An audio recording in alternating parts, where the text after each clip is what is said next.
Hola mis queridos amigos, nuevamente con ustedes, su doctor Tigre, que ronca en esta negra noche neoliberal latinoamericana, sudamericana, ecuatoriana, su consejero de internautas en aspectos de políticas, salud y ambiente. Hoy hablaremos acerca de cómo se mueve esta situación especial en la que tenemos por un lado a Guillermo Lasso, luego tenemos a Andrés Arauz y por supuesto en la mitad de la correa tenemos a Rafael Correa, que son los tres individuos, las tres personas que están determinando estas elecciones. Por supuesto, hoy día se pronuncian el Consejo Nacional Electoral sobre quién ha sido el ganador de estas elecciones y aparentemente en la primera rueda es Guillermo Lasso como competidor o como contrincante del ganador, que fue Andrés Arauz, que tuvo 32%. Guillermo Lasso ha llegado a un 19.7% y ha sido relegado al tercer lugar Yacu Pérez, que tiene un 19.3%. Esto les da una diferencia de 30.000 votos y por esa razón Yacu Pérez apelará para que se recuenten los votos en diferentes lugares que él considera fue perjudicado, y para eso está yendo al Consejo Nacional Electoral, que deberá dictaminar si existe suficientes razones para que se haga un recuento de votos y tenga validez esta apelación. Pero en términos generales tenemos que nos enfrentamos a un momento en que estamos tratando de entender cuáles son las grandes diferencias que separan a las dos visiones políticas, a las tres visiones políticas. Por un lado tenemos el capitalismo representado por Guillermo Lasso, el socialismo, especialmente el socialismo del siglo XXI, socialismo latinoamericano, por Andrés Arauz, y tenemos al ecologismo, que está representado por Yacu Pérez. Si tenemos que entender si en algún momento el socialismo, el capitalismo y el ecologismo han sido diferentes, podemos decir que no. En términos generales, el capitalismo, el socialismo y el ecologismo han convivido, y el punto de convivencia ha sido muy sencillo. El capitalismo es un sistema del gobierno, un sistema de organización social en la que lo más importante es el dinero. El socialismo es un sistema en el que lo más importante es el ser humano, y el ecologismo es un sistema en el que lo más importante es la naturaleza. Cuando se han disputado el terreno el capitalismo, el socialismo y el ecologismo, pues primero los tres han tenido una etapa que podríamos llamar capitalismo sanguinario, socialismo sanguinario y ecologismo sanguinario, en el cual en el capitalismo salvaje o sanguinario el poder de un individuo se fundamentaba en la cantidad de dinero que tenía, y para llegar a tener dinero pues no le valía la vida ajena, ni la naturaleza, ni le valía la organización social, ni le valía ninguna ley. Así fue como los conquistadores de Europa llegaron a América, y ellos pues matar, violar, no violar, era decisión personal y nadie les sancionaba por lo que hacían. Y así llegó el capitalismo a América, no solamente a Sudamérica, sino también a Norteamérica.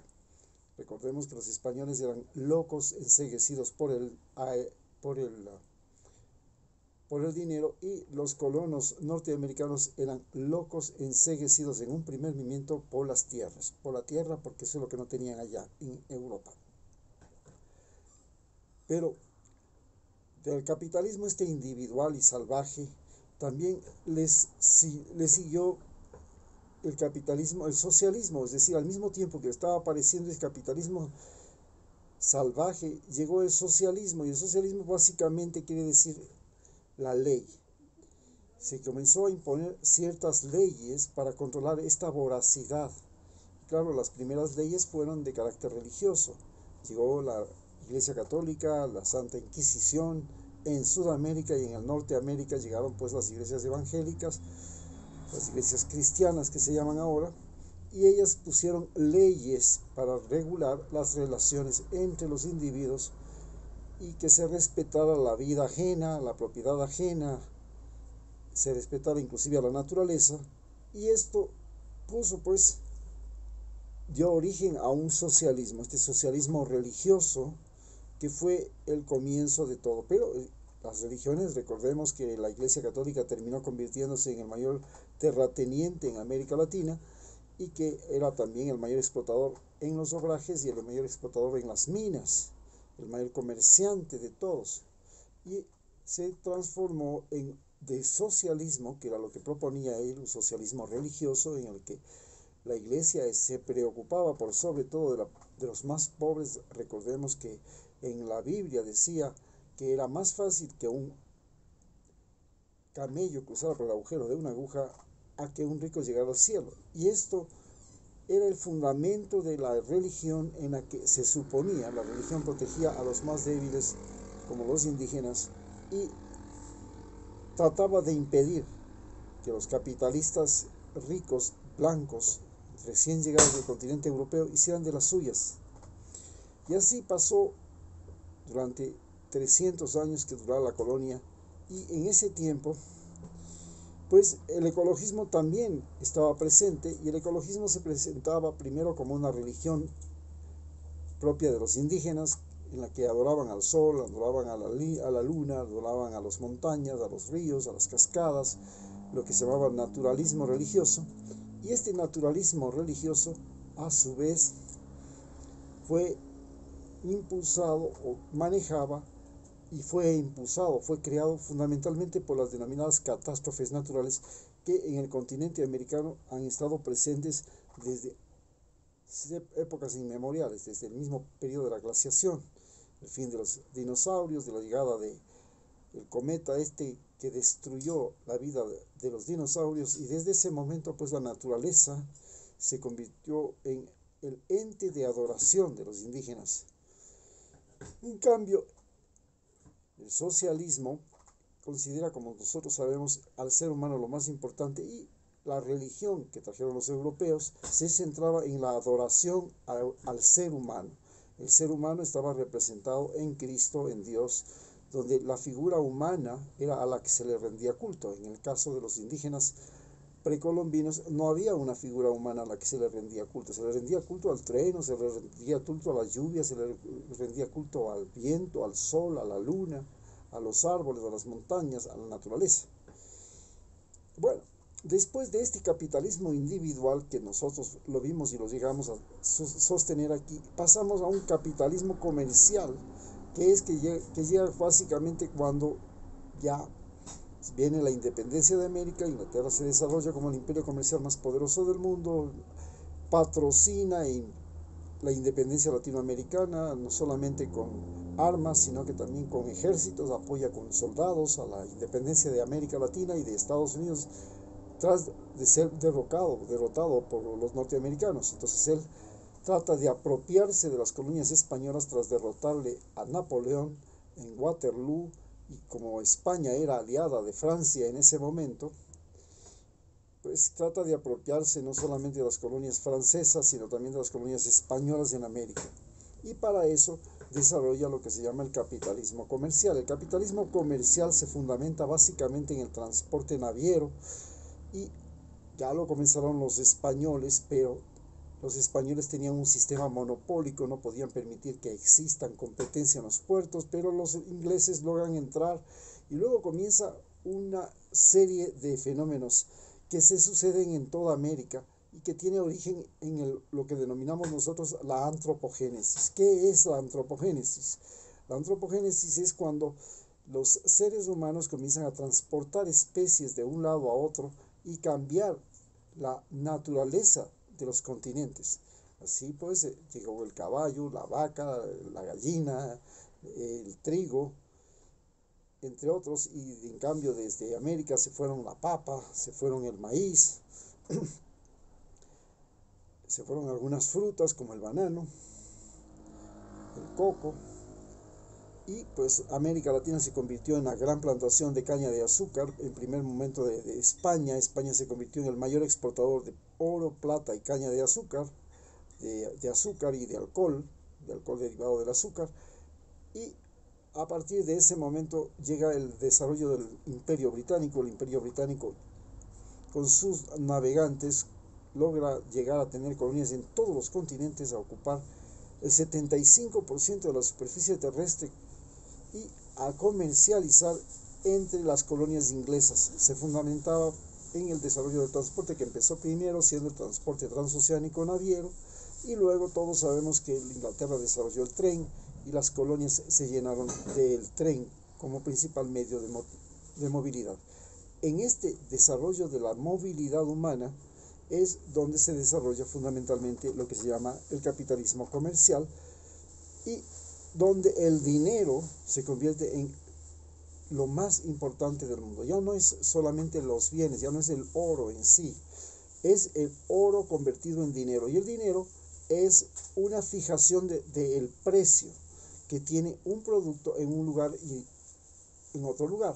Y entonces ellos pues compran barato en un lugar para venderlo caro en otro lugar, y compensar. La ganancia está en el trasladar las sustancias o los productos de un lugar a otro, y este traslado de un lugar a otro del producto es lo que le hace dónde está la ganancia, dónde se produce la ganancia.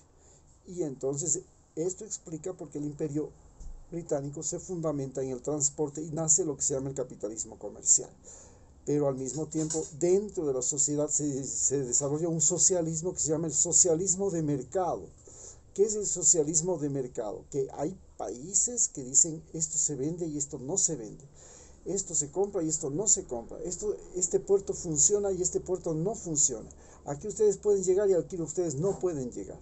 Y esto fundamentalmente se desarrolla en China. China es un lugar que trata de imponer lo que se llama el socialismo de mercado. ¿Qué es el socialismo de mercado? China le dice a Inglaterra: no quiero más opio, no pueden ustedes llegar a todos los puertos de China, ustedes tienen solamente un puerto donde pueden llegar, que se llama Cantón, y de ahí no pueden llegar a ninguna otra parte.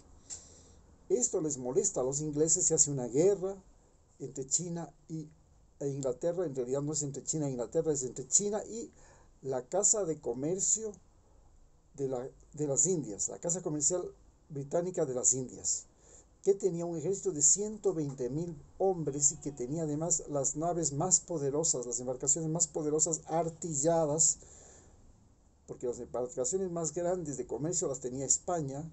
Eran unos buques que salían desde Manila hasta México, pesaban 2.000 toneladas, y los navíos anteriores a eso apenas pesaban 200, pero en cambio, cuando llegan los buques artillados, los barcos artillados de esta casa comercial británica, y derrotan al imperio inglés, entonces cambia la situación, y el sistema de socialismo de mercado comienza a competir con el socialismo, con el capitalismo salvaje traído por los ingleses, que pues no tenía ningún escrúpulo en convertir a todo el pueblo chino en un pueblo narcodependiente del opio, y a su vez convertir a India y Afganistán en grandes productores de opio que se lo vendían a China.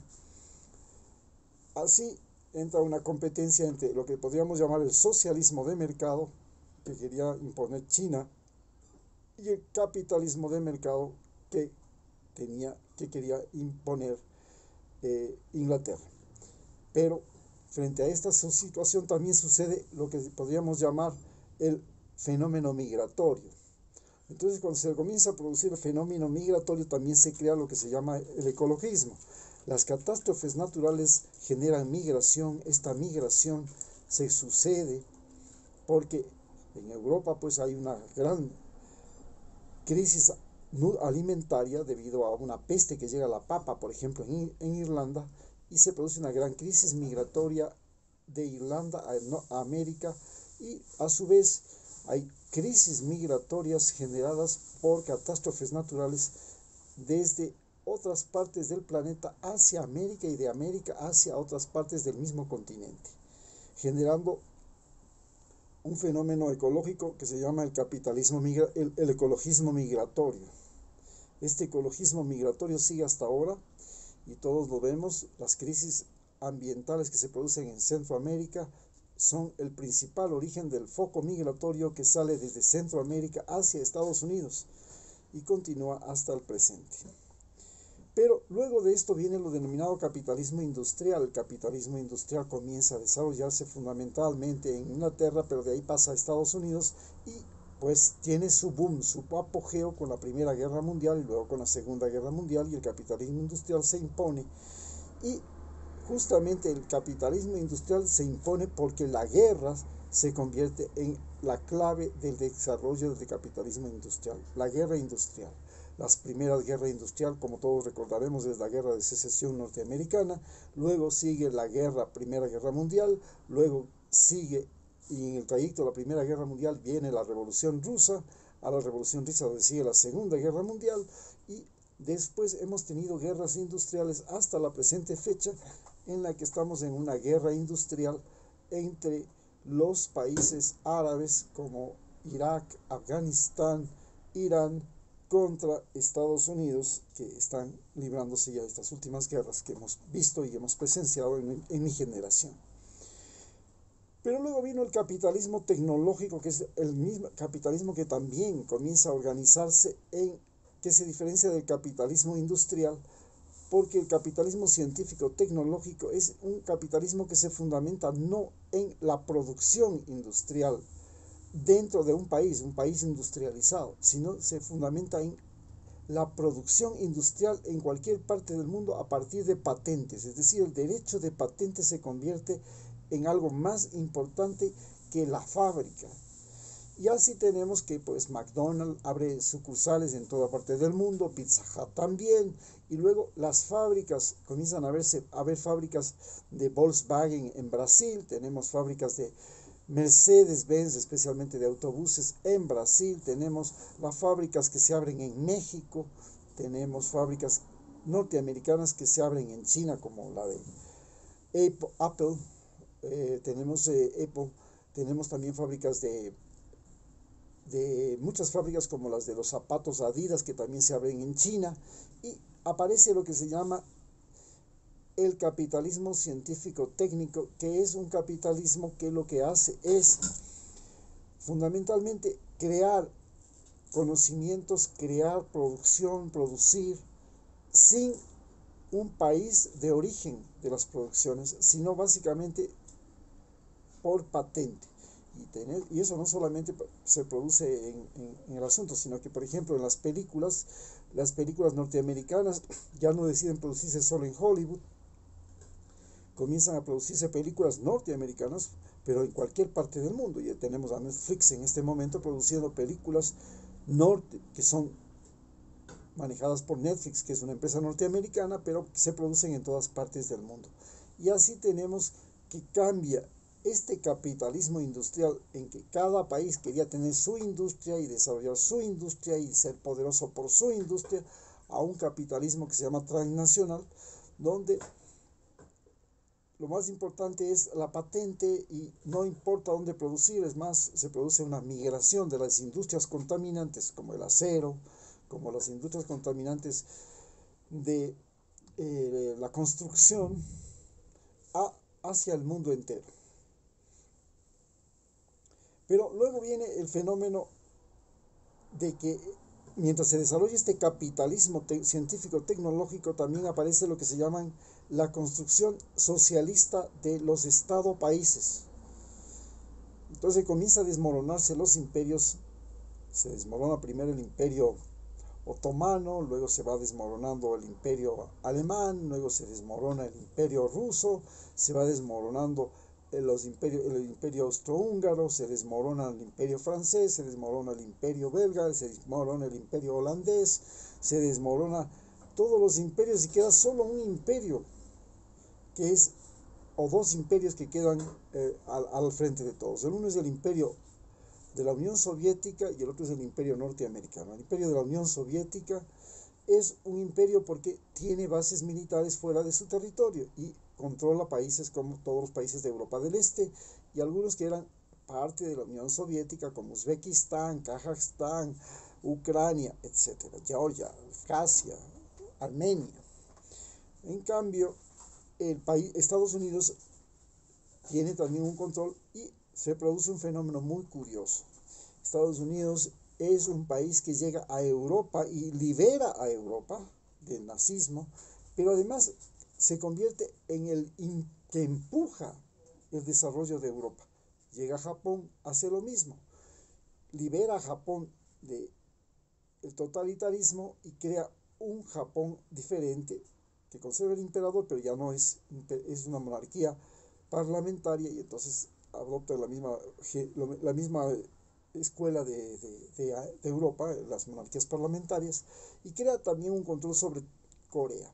En ese momento, Estados Unidos se convierte en un generador transfiere el capitalismo científico-técnico hacia estos lugares y consigue que Europa se convierta en su gran competidor en todo, que Japón se convierta también en su gran competidor en todo, y que Corea se convierte en su gran competidor en todo, lo mismo Canadá, lo mismo Australia, lo mismo Inglaterra, los países a los cuales brinde muy amablemente la mano y los libera. Pero, ¿qué sucede con Estados Unidos en América Latina? En América Latina no hace eso, no hay transferencia tecnológica, no transfiere el conocimiento científico, no crea fábricas, no crea industrias, no crea autosuficiencia, no crea competidores, sino que los convierte en proveedores de mano de obra barata y de materias primas. Y esto lo hace mediante dictaduras, gobiernos dictatoriales, sistemas electorales, campañas electorales, donde nada tiene legalidad, donde todo es trampa, donde todo es manipulación, y Estados Unidos se convierte en un manipulador de los 33 países de América, que somos los denominados países del patio trasero. Esto genera a su vez que haya una reacción por parte de algunos países como Cuba, Venezuela, Nicaragua, ahora Argentina, México, Bolivia, y posiblemente siga creciendo porque estos países se cansaron ya de ser proveedores de materias primas y de mano de obra barata, porque esto ha producido lo que se llama la sobreexplotación. La sobreexplotación de los recursos naturales, la sobreexplotación de los seres humanos. ¿Cómo nos sobreexplotan a los seres humanos en América Latina? Con malos salarios. ¿Cómo sobreexplotan a América Latina en sus recursos naturales? Con nuevas tecnologías. Por ejemplo, nosotros no sabíamos ni para qué sirve el petróleo hasta que los norteamericanos le inventaron cómo utilizar el petróleo de 1000 formas. Nosotros no sabíamos cómo se utiliza el litio hasta que los norteamericanos ahora pues inventan las baterías de litio y el litio se convierte en una joya. Nosotros no sabíamos qué era el oro ni para qué servía en realidad hasta que los norteamericanos inventan la electricidad y el cobre se convierte en calambres de cobre. Y entonces nosotros pasamos a ser proveedores de materias primas, de cobre, de zinc, de litio, de todos los minerales, de bananas, de frutas y todo. Pero el mismo trabajo, el trabajo humano, aquí en América Latina en el caso de Ecuador, es 10 veces más mal pagado que en Estados Unidos. En Estados Unidos el salario mínimo es $4,000 mensuales, más o menos, $15 la hora. En Ecuador estamos hablando de que es $400 mensuales, estamos hablando de eso dividido para 160 horas nos sale a menos de $4 la hora, ¿no? A $3 la hora. Entonces esto es el gran conflicto que tenemos con Estados Unidos. Pero al mismo tiempo se crean lo que se llaman los Estados-países, y estos Estados-países se unen y crean lo que se llaman las regiones. Ahora ya estamos en un problema de que los Estados-países comienzan a agruparse en sistemas, en regiones. Entonces tenemos que la Comunidad Económica Europea se agrupa como región, la Comunidad Asia-Pacífico se agrupa como región, los países de los 5 ojos, es decir, Estados Unidos, Canadá, Australia, Nueva Zelanda, Inglaterra, se agrupan como región, y nosotros los latinoamericanos nos agrupamos también como región. África se divide en dos, una región subsahariana, una región norsahariana, que es lo que se llama la región árabe, que va desde Afganistán hasta el norte de África, y donde pues el único que no cuadra es el Estado de Israel. Bien, entonces tenemos esta situación interesante que se está viviendo, pero mientras sucede este fenómeno de la creación de los estados países, nosotros comenzamos a vivir en el mundo entero lo que se llama el fenómeno de la extinción. Pasamos de la sobreexplotación a las regiones y de las regiones pasamos a uno que se llama la extinción. Comenzamos a darnos cuenta que en la naturaleza hemos sido los causantes de la gran extinción masiva que estamos viviendo en este momento, en que se estima que desaparece una especie por minuto. Y posiblemente la cosa sea menos o sea más, no estoy en datos exactos, pero a todos nos consta que ya ver animales es cada vez cosa más rara y nosotros pues estamos viviendo un momento en el que hay una gran expansión de la frontera agrícola. Esa expansión de la frontera agrícola se hace sobre selvas, sobre montañas, que hay incendios, que hay devastación en Australia, que hay devastación en California, que hay devastación en Centroamérica, que hay devastación en la Amazonía, todas producidas, por ejemplo, por los incendios, por las sequías, por los trastornos. Y esto va generando una nueva situación económica. Se llama el ecologismo de extinción. Pero, ¿qué pasa con el capitalismo? Tenemos entonces estamos entrando a una nueva etapa del capitalismo que ya no es solamente el capitalismo científico-tecnológico, hemos pasado al capitalismo de sobreexplotación. En este capitalismo de sobreexplotación ya no es el trabajo humano el que produce la gran explotación de la naturaleza, sino que el que produce la gran explotación de la naturaleza es las máquinas. Y las máquinas multiplican la cantidad de sobreexplotación increíble y al mismo tiempo la sobredemanda.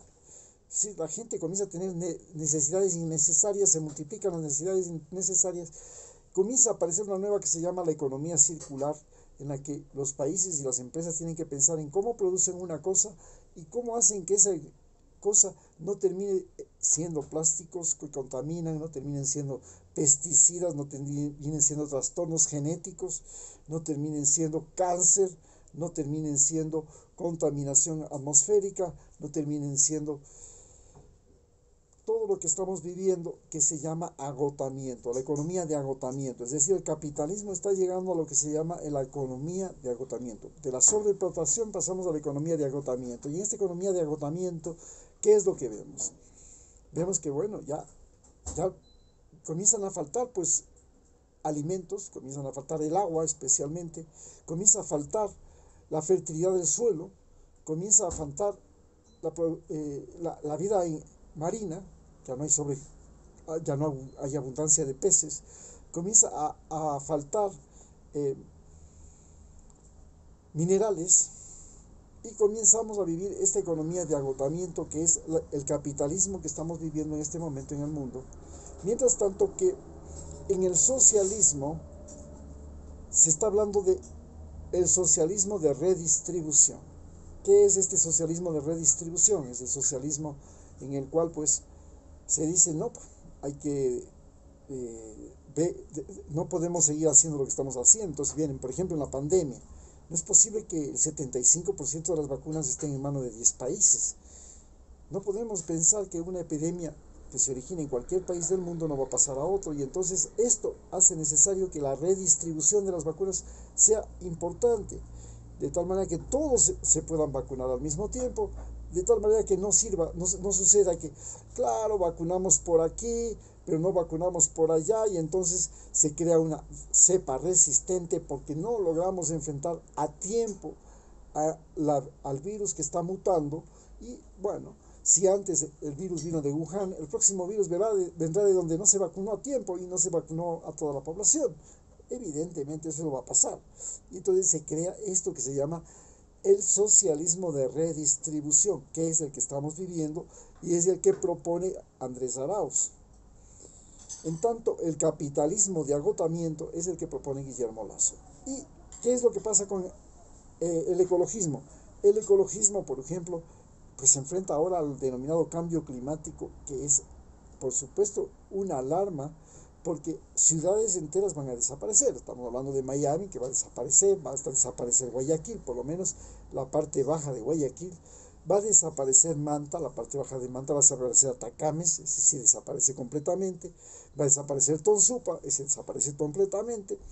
¿Y por qué? Porque sube el nivel del mar. Segundo, ¿y por qué? Bueno, y el que sube el nivel del mar, ¿qué problema tiene? Que además, como es una masa líquida y la Tierra gira, el mar sube más en áreas tropicales que en áreas no tropicales. De la misma forma, porque el agua se concentra en el centro del planeta, en la línea ecuatorial. Pero otra de las cosas importantes es que se cambia el ciclo de circulación del aire. Como el aire va del frío al calor y pasa pues de las zonas de invierno a las zonas de verano. Entonces, al alterarse el frío y deshielarse los polos, también la circulación del aire cambia, y ese es el origen de los tremendos ciclones, tormentas que estamos viviendo en el mundo entero. Y por supuesto la humedad del aire también cambia, y al cambiar la humedad del aire pues cambia la fertilidad del suelo, y así se genera una catástrofe. Y de esto se identifica Yacu Pérez, que inteligentemente dice: mi nombre es Yacu, que significa agua, y todos sabemos que el planeta Tierra tiene el 75% del agua, y nos alegra que sea un indígena el que nos haga sentir a todos los seres humanos que vivimos en el planeta del agua y que tenemos que tener una responsabilidad sobre el agua. Bien, esta es entonces la demostración de que no es como nosotros nos han pintado, que por aquí está el capitalismo, que por aquí está el socialismo y que por aquí está el ecologismo. Los tres han convivido juntos y han convivido fundamentalmente mediante la política y han convivido fundamentalmente mediante las crisis. Pero que ha existido un capitalismo sanguinario, luego hemos pasado a un capitalismo religioso, a un capitalismo del dinero y del mercado, a un capitalismo guerrerista, a un capitalismo de las necesidades insaciables y a un capitalismo de la pobreza, que es lo que estamos viviendo ahora. Lo mismo ha pasado con el socialismo. Hemos vivido un socialismo sanguinario que creía que todos los cambios se hacían solamente a bala. Hemos pasado por un socialismo religioso que cree que hay que hacer el bien y que ahora es pues, la teología de la liberación.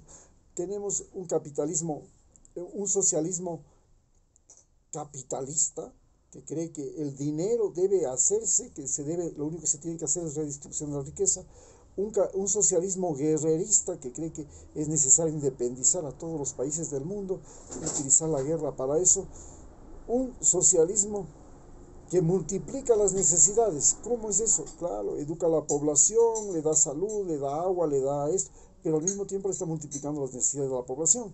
Y es un socialismo que se enfrenta a la incapacidad de satisfacer lo que él mismo crea que es el socialismo de la pobreza, y que ahora se encuentra en el problema de la redistribución. Igualmente tenemos un ecologismo sanguinario, que ha sido este ecologismo en el que llegaron las pestes a América, destrozaron todo, vino el trastorno productivo, llegó la agricultura. Tuvimos un ecologismo religioso en el cual se creía que se tenía que ayudar a la naturaleza, se tenía que adorar al sol, a la luna, al viento, a la lluvia. Tuvimos un ecologismo mercenario, un ecologismo por dinero. Entonces, en el ecologismo por dinero se dijo: bueno, ahora sí, todo el mundo tiene que pagar por el aire que produce, por la contaminación que produce, tiene que pagar por los daños atmosféricos, tiene que pagar por los derrames de petróleo, tienen que pagar por las contaminaciones de fuentes de agua, tienen que pagar por la contaminación de la basura, etc.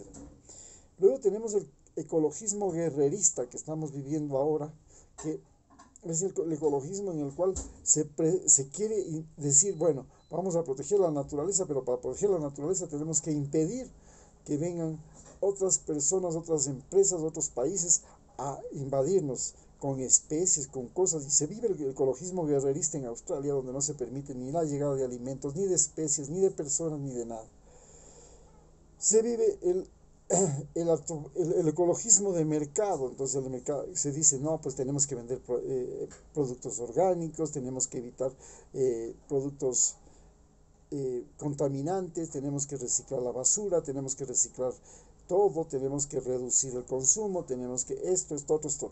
Y tenemos el ecologismo de pobreza, que es el ecologismo en el cual se trata de entender que cómo superamos, cómo protegemos la naturaleza si no podemos salir de la pobreza. Entonces, o se sale de la pobreza o se defiende la naturaleza. Tenemos un gran problema en este momento. Muchas gracias.